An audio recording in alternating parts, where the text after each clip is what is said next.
նախաքննության ընթացքում դեռևս կիրառված խափան միջոցառումների երկարաձգել ևս 3 ամիս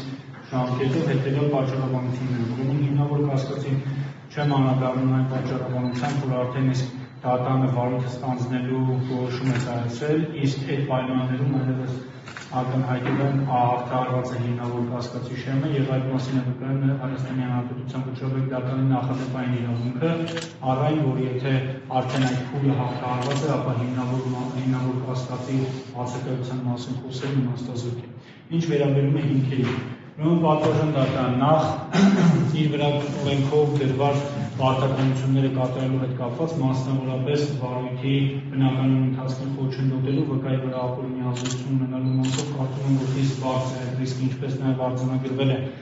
նախաքննության ընթացքում կալանք խափան միջոցը կիրառած առաջին անգամի դատարանի եւ նաև անփոփոխ է թողնված այդ որոշումը վերաքննիչ քրեական դատարանի կողմից։ Ուրեմն այդ հիմքը, այդ ռիսկը առկա է եւ բարձր է այնքանով, որ Վազգեն Սաղաթելյանը ազատության մեջ մնալու պարագայում բնականաբար փորձի միջոցներ ձեռնարկել, որպեսզի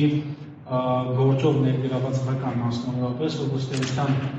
ցուցմունք է տվել այն իհարկե ցուցմունքը չհրապարակեն, բայց այդ ցուցմունքի բովանդակությունը առնվազն մեղադրական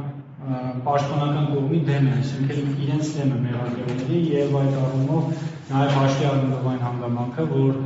ծանր հանցագործություն է մերսագրված,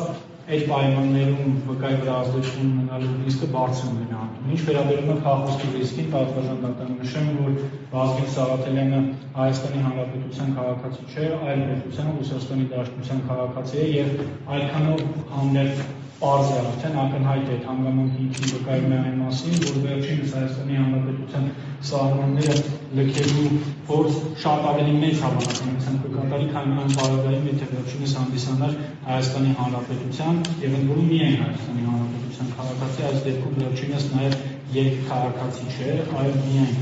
Ռուսաստանի Դաշնության քաղաքացի։